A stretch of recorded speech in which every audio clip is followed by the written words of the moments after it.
Good morning and welcome to the Celtic Ways morning briefing. Just Sean Martin and I with you this morning, no Alison today. And what we're going to be doing is looking forward to the game against Hibs tomorrow evening. It's not a venue, Sean, that Celtic have been pretty successful in over the last wee while, not in league duty anyway. But Hibs at the moment they've tailed off a bit of a cliff after a strong start to the season. It's kind of gone the opposite way to them in Celtic. Celtic have started to pick up a bit of winning form. Hibs had that at the start of the season and have lost it. They've got 1 win in 6. That was against St Johnstone with Martin Boyle's penalty. So it's not even like they're free-flowing from open play either at the moment. But Celtic have turned things around. 3 2-0 wins in a row with the Aberdeen one coming before that, 2-1. Do you expect them to go to Hibs and win or make it really difficult for themselves as they have done on occasion? Both could be true, to be honest. No, I think you're right to point out Hibs have had a wee slide lately. I think they went 9 unbeaten domestically. Might have even been more than that. And then the last 3 games they've lost all 3 of them, albeit the caveat that the decent teams. Dundee United are doing really well. Rangers are obviously up. That was a team that was actually in worse form than them. But I mean, you saw them. You saw them live, didn't you? So I mean, what did you make of them in terms of what they could threaten? You not only wrote the preview, but you've literally saw them live in the last few days. So that was against Aberdeen on Saturday. I was working at the game, and they're tidy in possession. They've got players like Joe Newell, Jake Doyle-Hayes, who can pass the ball for fun. But when they were tasked with actually going and hurting Aberdeen, it was like they'd never played together. It was only when they introduced Jamie Murphy from the bench that they looked like they could actually damage Aberdeen or get in behind them. He had there was a change at right back for Aberdeen because Calvin Ramsey got injured, so Funso Ojo played the right wing back role, and Murphy had him, but he was doing it on his own. He had nobody there to help him. Kevin Nisbet didn't have a great game. Martin Boyle was kept pretty quiet, which I think is important. If you're going to nullify Hibs, you stop him from playing. Actually, in the article that's gone out this morning, I've noticed that the amount of touches that he had in the last 3 games compared to when Hibs were on good run of form is almost halved, and that might go some way to explaining why Hibs aren't providing as much of a goal threat, to be honest, in these last few games. But the biggest problem that Hibs had certainly was turning their midfield possession into final third danger. They really struggled with that. They didn't actually have a shot on target the entire game against Joe Lewis, who was just back in the team after a couple of mistakes. I notice, obviously, stats-wise, Martin Boyle has had a really good start of the season overall, and he's always a direct threat. You see the way that he runs at people, and that could be a worry for Celtic. But I notice, conversely, Kevin Nisbet, he's only scored twice already in all competitions this season. Doesn't seem to be enjoying a very good start. This is a guy linked with Celtic in the summer, remember, however tentatively. So what was he like? Was he just ineffective? Was he unlucky? Were they just not getting him service? He wasn't unlucky. The service to him wasn't great at all. That has to be said. But it felt like the ball wasn't really sticking for us. But I remember one particular bit of play where he took the ball down really nicely on his chest and fed it out wide to whoever it was that was coming down the right side. It might have been Boyle, can't remember. But apart from that, I don't remember being really impressed by him at all. And I've actually always been sceptical about the links with Celtic and Rangers as well for Kevin Nisbet. I'm not actually quite sure that he's the one to step up and be a focal point for either side up front. And the same goes for Scotland, to be honest, with Dykes injured for the Moldova game next month. But yeah, Nisbet, you've got to keep your eye on him though, because you look what he did against Rangers. That header that he scored was an amazing header, like out of the blue. Really, he was backpedaling towards the apex of the 18-yard box, and he's generated the power to get it back across goal and into the bottom corner. It's a superb header, but I don't think that the service to him against Aberdeen really allowed for that sort of thing at all, even for him to try and claw one out of the air and into the back of the net. I presume the chances, I mean, when I was looking into them a wee bit, they've went away a back 4 a couple of times, but it's usually the back 3 or back 5, depending on what way you view it. I take it that it was the same against Aberdeen, so do you foresee that because they lost that game and that was the 3rd loss in a row that they might switch that up against Celtic, or would you expect them to kind of stick with their principles there? The return of Porteous maybe might influence it. I don't know, because McGregor certainly won't be playing. He was sent off in the last second against Aberdeen, 2 yellow cards, Stonewall, both of them. Paul McGinn was on the right side of the back 3 Paul Hanlon was on the left, and McGregor was in the middle. So Porteous will come back regardless. I think what is the catalyst for the change to the back three for them is that Chris Cadden started playing pretty regularly on the right wing back area, whereas in a 4 you would have Paul McGinn at the right back area and Martin Boyle in front of him, which kind of leaves no space for Cadden unless you want to play him on left midfield or something. So I think that depending on what Jack Ross decides to do with him could influence the 3 or the 4 at the back, because you're right, they have been playing with McGinn on the right, 2 centre backs, and then normally Josh Doig, who wasn't actually playing against Aberdeen. Lewis Stevenson was played the full 90 against Aberdeen. Or they might play McGinn, Porteous, and Hanlon as a back 3, and then Cadden and probably Doig as the fullbacks. You looked into Doig not long ago, remember? Yeah. But was that through injury or something that he wasn't playing, or was it just? No, he was on the bench. On the bench, just a bit of rotation. So you'd expect him to come back in, you would think, then maybe. Yeah. It was actually quite interesting to see the two young Scottish players that have been heavily linked with moves the most on the same pitch, Doig and Ferguson, both to the same club, Watford, who I think would have to pay, if they wanted to get them, around about 10 million combined maybe to get both of them, and they weren't prepared to do that. Doig didn't get on eventually, but Lewis Ferguson had quite a good game. Yeah, he was pretty good. And then obviously you missed out on seeing Ramsey versus Doig as well in that sense then. He is. We wrote an article on him as well, didn't we, about if he's a long-term option for Celtic before he goes down south. Well, I'm sure he will at some point in the near future. He was good. He assisted the goal. He's got 7 or 8 assists now this season. He's assisted 4 of Aberdeen's last 5. Calvin Ramsey. He's on absolutely tremendous form. And it would have been interesting to see him against Doig, because I don't know what's happening really, but Scotland, the fullbacks that Scotland are producing at the moment is outrageous. And if we didn't have Tierney and Robertson in the national team, then you would probably be talking about Doig as the long-term successor really to whoever would be coming to the end of their career. He's just unfortunate, same I suppose as Hickey, but Ramsey and Nathan Patterson on the other side, they've got their own fight in their hands. You mentioned somebody else there, Ryan Porteous. Now, obviously we expect him to go right back in at the defence because McGregor's out. He might have went back in anyway, but despite the reputation that he's got, largely based on a couple of reds against Rangers, he isn't necessarily, don't know if you agree, always as rash as people think.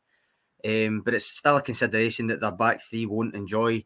We spoke about it with St Johnstone's back 3 as well, trying to deal with the likes of Kyogo's movement in and around the central areas. But I suppose that's where you come back to the question again of, do you start Georgios Giakoumakis knowing that means Kyogo probably won't be frequenting the central areas quite as much? I think what Celtic fans have seen so far is that Furuhashi thrives through the middle, doesn't he? If you're going to play him out wide, it's to benefit Giakoumakis and not him. The movement that he can generate off the last shoulder of the defender is electric. It's wonderful to watch, and I think that he's got more pace than the 3 of the Hibs defenders, or the 2 of them, whoever Jack Ross decides to pick. Whereas I think maybe Porteous and Paul Hanlon probably would feel more comfortable trying to defend against a striker like Giakoumakis, because I don't think there are many strikers in Scotland like Furuhashi that can really make life an absolute misery for those trying to mark him. So if you play him out wide, then yeah, it still won't be easy for Hibs to deal with him. But I don't think that he's as dangerous as he is when he plays through the middle. And if he is out wide in the Celtic lineup, I think the Hibs centre halves would maybe be breathing half a sigh of relief, to be honest. I agree with you. I said yesterday, I think you lose a bit of him. Not that he's ineffective, but I think you lose a bit of him out wide. We had a fair few comments on the video from yesterday saying, what about playing 2 up front with Kyogo just off Giakoumakis? I mean, I'm not against it being tried, but I think virtually nothing that we've seen so far from the team tells us that will be the case. That's something he's going to try. But what I did, I mean, as much as I agree with you, and it was obviously me that made the point against St Johnstone about Kyogo's movement causing the penalty, getting 2 players booked at the same time and stuff, I do notice that statistically, the Hibs backline, they've conceded only 12, I say only 12, they've conceded 12 goals this season in the league, but 7 of those have been headed goals. Right. So that to me suggests that maybe there's some logic there in persevering with Giakoumakis through the middle, even if you do lose a bit of Kyogo. Only Ross County, who are bottom of the league, obviously have conceded more headed goals. So do you think that kind of weakness in the Hibs backline would be something that sees Giakoumakis keep his starting jersey, with maybe the Celtic crossing strategy being more important than usual? Maybe. I hadn't noticed that, and I'm sure the Celtic coaching staff will have had a look at those sort of things. I think on top of that, if they think that Giakoumakis can thrive against the Hibs centre halves, is that he's just scored in his first start. You want him to build on that, really, if you're Ange Postecoglou and the coaching staff. You don't want to give him the opportunity, see him take it, and then relegate him straight to the bench again. Mm-hmm. Strikers feed off confidence. I think you saw that with Furuhashi at the start of the season.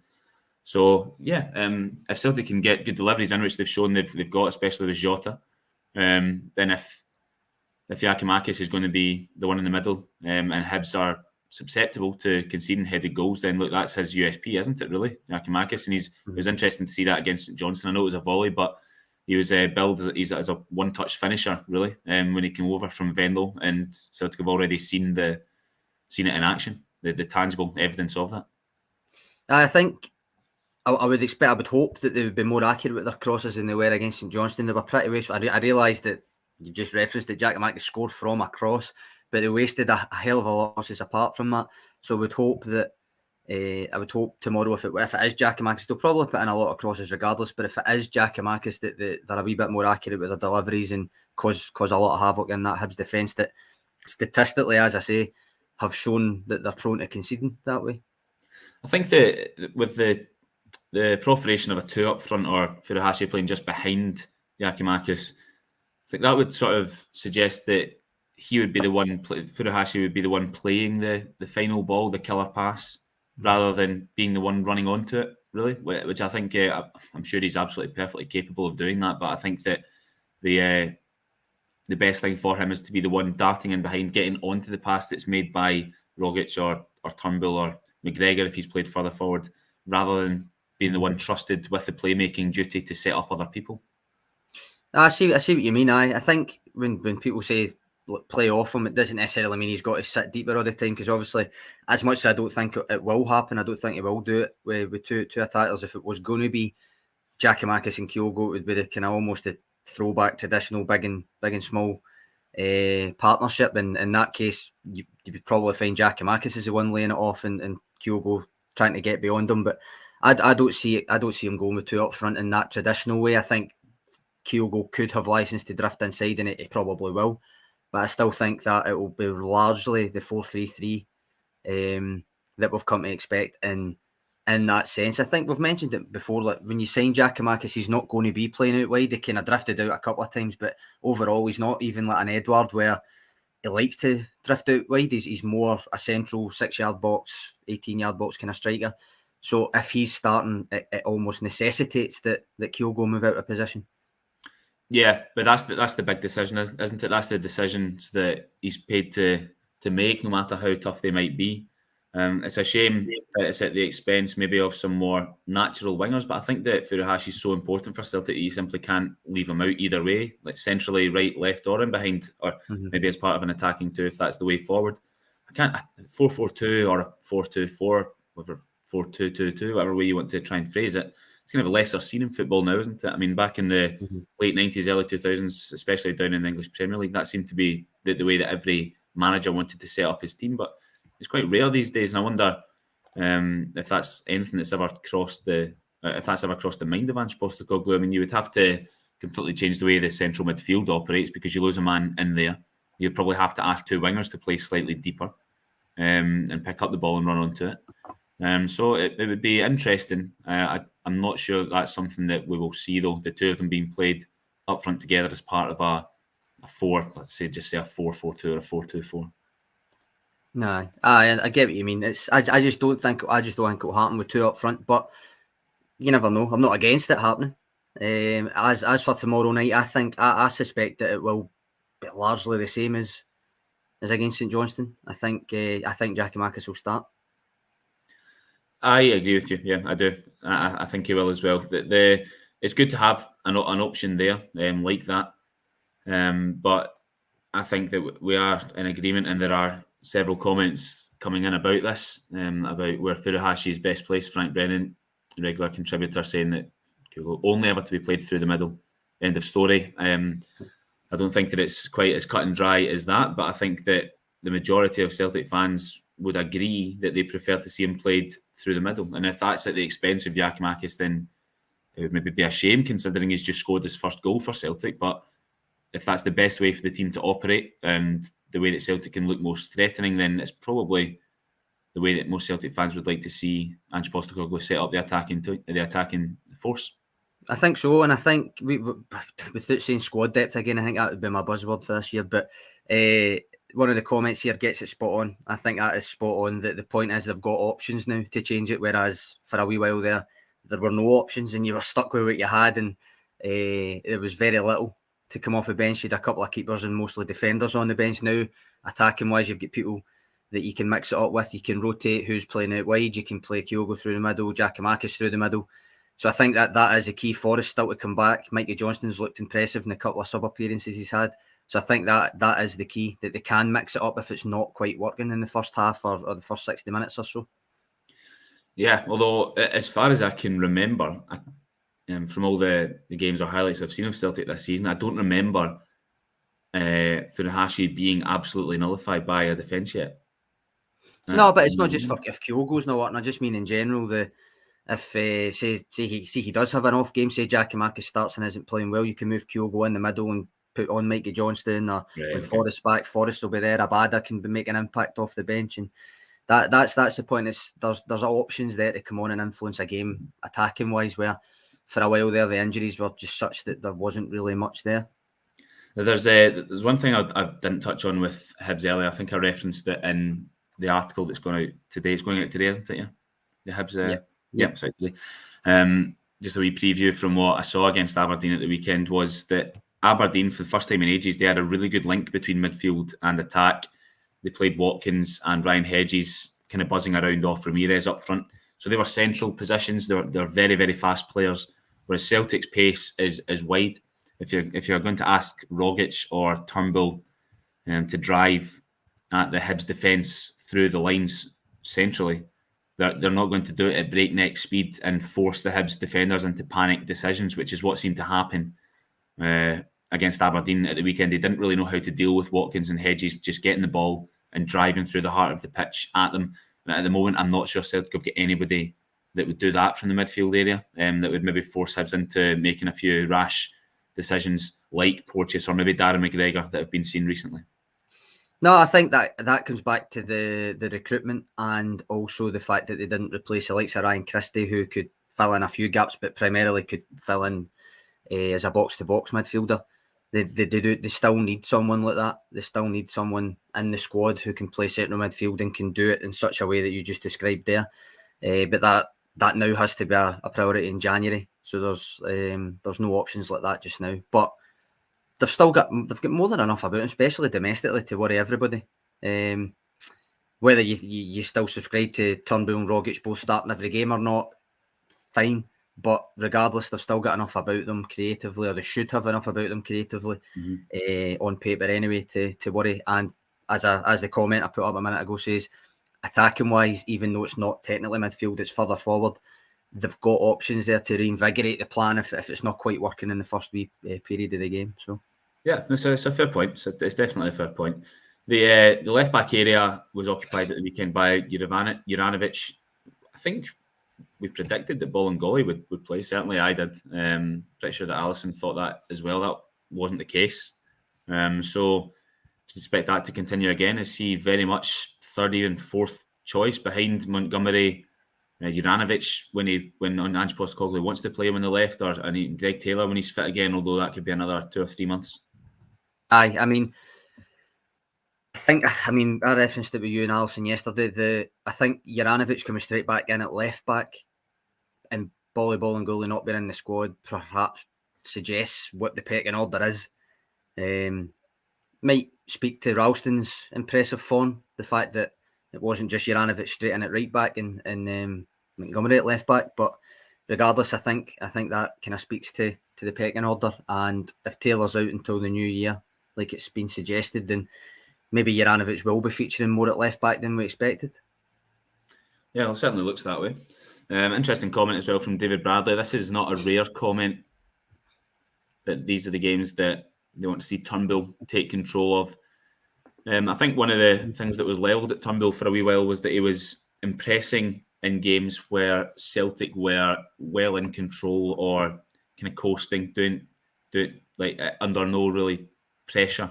Whereas in the bigger games, when Celtic were maybe up against it or had to turn the tide of the game, they weren't able to look to Turnbull to make that happen for them. I think that he's certainly got the ability in his armoury. And if this is going to be a close game, remember Celtic haven't done well at Easter Road in the league for quite some time, then is Turnbull ready to be the one that can go and grab it by the scruff of the neck and make things happen in that transition from midfield to attack? I do agree. I think sometimes he's maybe a bit hard done by, because statistically he's had a good season and stuff. But no, I do agree that there are certain moments, certain games where you would expect better from him. He is still only in his third full season as a senior pro, but regardless, the way that he played last season, I think almost universally regarded as one of the only bright spots from last season. That he arguably should be doing a wee bit better. But I think it might come when there's not to blame Tom Rogic for it, because it's not his fault, but when you play two of them together, it almost shines a light more on when one of them or both of them aren't playing too well. So again, that number 8, the box-to-box midfielder type, would not only let him do his thing maybe a wee bit easier, but would also give rotation options when they're not doing their thing, either of the two of them. But no, largely, in general, I agree with David's point there that you do kind of want to see him stepping up a wee bit more and taking a game by the scruff of the neck a wee bit more often. Well, that's been a good 20 minutes. That'll do us for this morning, Sean. We'll be back tomorrow before the game against Hibs. Thanks everyone for joining us. Remember, you can subscribe and you'll get alerts whenever we go online with one of our morning podcasts or tactical videos or clips from interviews that we've done. And at the moment, you can subscribe to the Celtic Way for just £1 a month, and that'll last you until the end of the year for that cracking price. So thanks for joining us, and we'll be back again tomorrow.